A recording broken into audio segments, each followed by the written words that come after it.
Ladies and gentlemen, good morning and welcome to Gashis Command TV.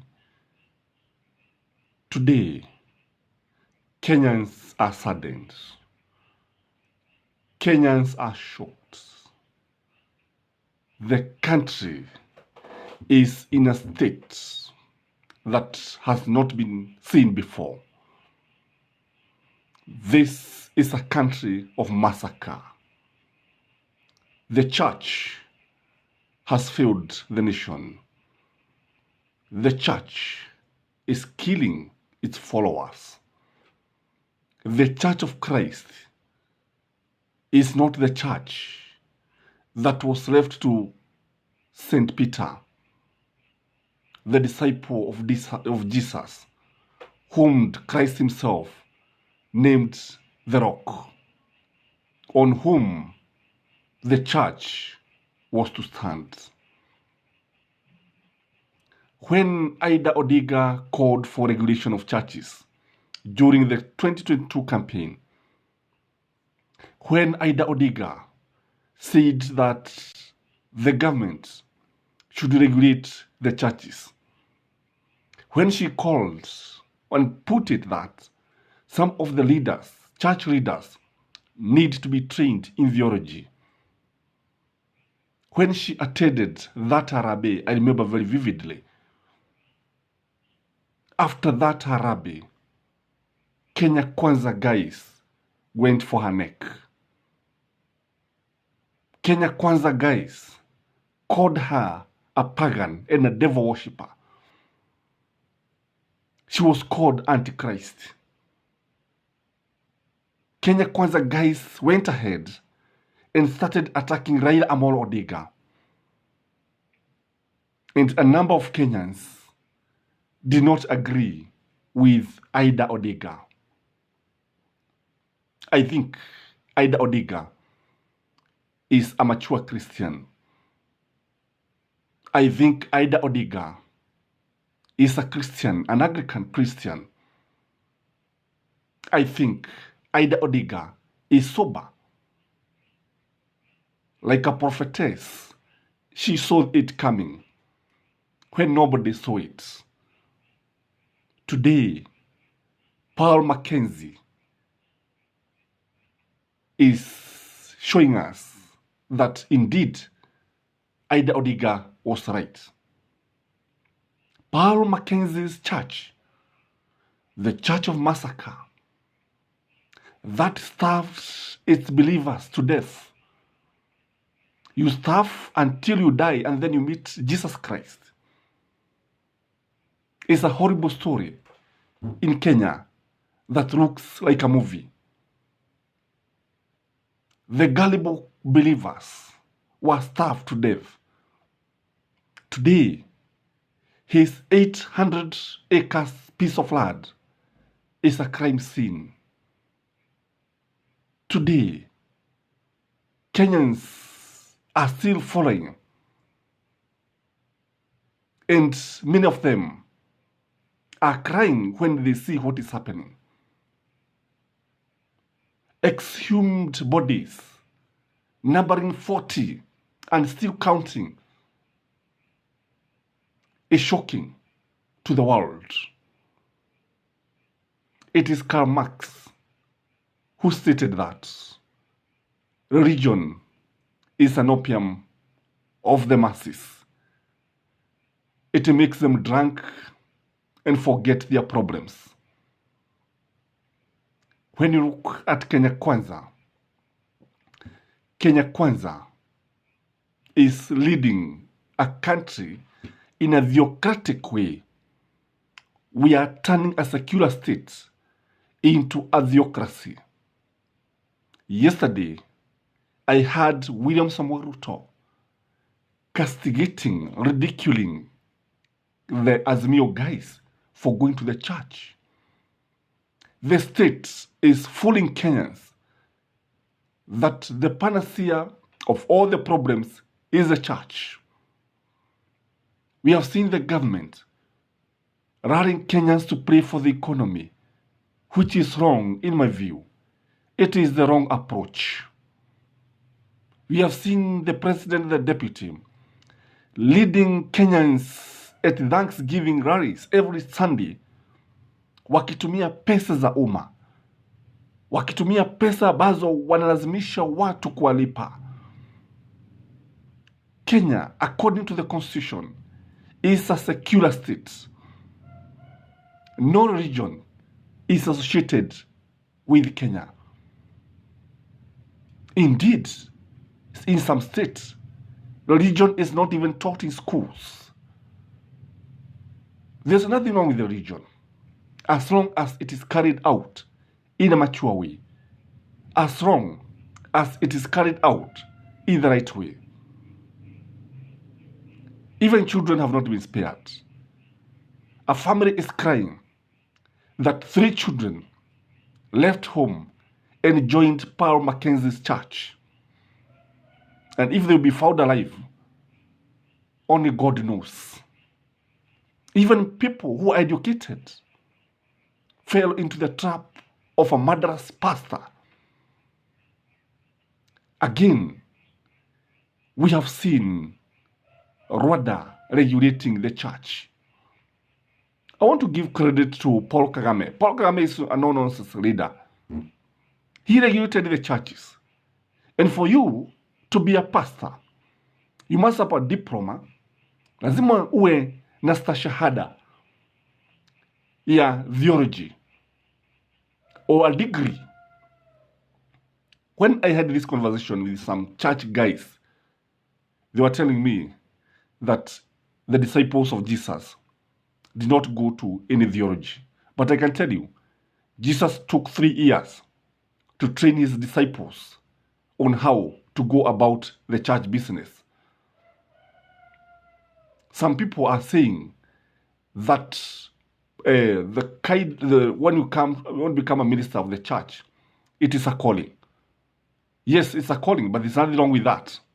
But there are other professionals that we can also say that it's a calling. Like teaching. Teaching is a calling. But that does not mean that you come out of anywhere and start teaching, because teaching is a calling. Nursing is also a calling.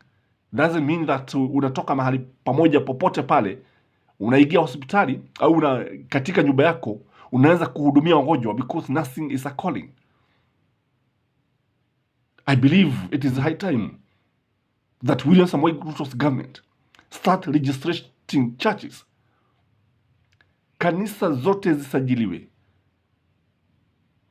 wachuguzwe mapasta wote, kwa sababu hatuwezi kuendelea kuwa na makanisa ya vifo. Hatuwezi kuendelea na sadist in the name of religion. In this video, I want us to look at the reason why the country has found itself where it is today. The first reason why the country is in this state is because of the greed for money. Paul Mackenzie was led by greed. But one question that Kenyans should ask themselves, why did this pastor not serve himself? Indeed, he should have been the first one to die and meet Christ. Mbona yeye asifuge? The country is led by people who are very greedy. Today, the modern church, especially in Kenya, is a business kind of venture. Today, the church is after your money. It is not after spreading the gospel of our Lord Jesus Christ. Sio kueneza habari njema. Serikali iko pale na inatazama. So, we are in this situation because of the current regime. Hii serikali inajiita serikali ya Mungu. Hii serikali inajiita serikali ya manabii. Wanasema ni Mungu aliwaketisha katika viti vya enzi. No matter the methods they used to get power. So invoking the name of God in leadership is wrong in my view. Invoking religion in leadership is wrong in my view.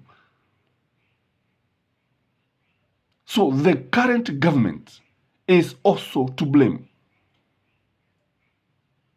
I understand that there is forced fasting in State House on a weekly basis. This is wrong in my view. Even constructing churches at State House is wrong in my view. If you are to construct a church, let us also construct a mosque. Because State House is a public place. What will happen when the Muslim takes over the leadership of this country? That is how we are finding ourselves here.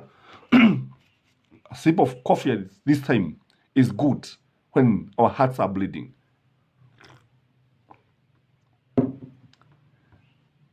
The country whereby the president is forcing people and the first lady to fast is wrong in my view.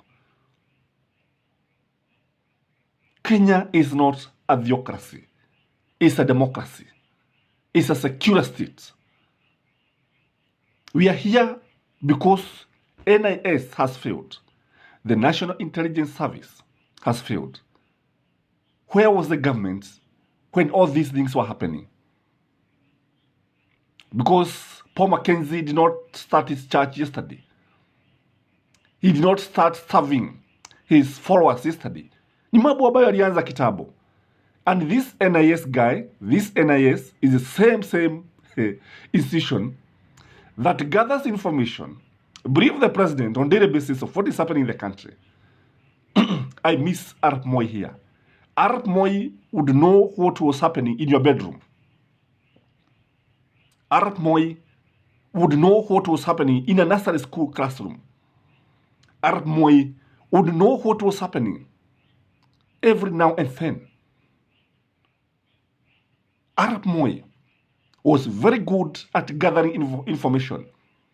I remember in Nairobi, around Kencom, there used to be a shoe shiner there. And the grapevine had it that this man was an NIS guy. So the man would polish your shoes and then he'd gather a lot of information from you and what the people are saying. But William Samoei Ruto's government has failed. William Samoei Ruto's National Intelligence Service is a letdown. Because they could have gathered this information. Because you see, when you talk about the life of Kenyans, it is something that is very serious. We are talking about more than 40 bodies buried in mass graves. We are talking about a massacre. We are talking about a horrible situation. Tunazungumzia tanzia ambayo inahusu vifo kutokana na kujifuga kwa kulazimishwa, eti unaenda kukutana na Muumba, ati unaenda kukutana na Yesu Kristo. But they slept on the job. They did not know what was happening. How do they know if this country is invaded? How do they know when they are sleeping on the jobs? How do they know when they are politicizing everything? The Attorney General is also to blame. This is the man who is dead asleep on his job. The certificates of church registration is issued from right center everywhere. And the person who issues this registration certificate is the Attorney General and his people there in the Attorney General's office. How do you issue a certificate to a church that you don't even know what is happening there? How? How does this happen? Ati kuna mtu anaamka, nafikiri vile ambavyo ataanza kanisa, anaanza kuhubiria watu akiwapotosha kabisa. Wananchi wanapotoshwa kabisa, wanaelekezwa katika mambo ambayo hafai kuwa wanafanya. Again,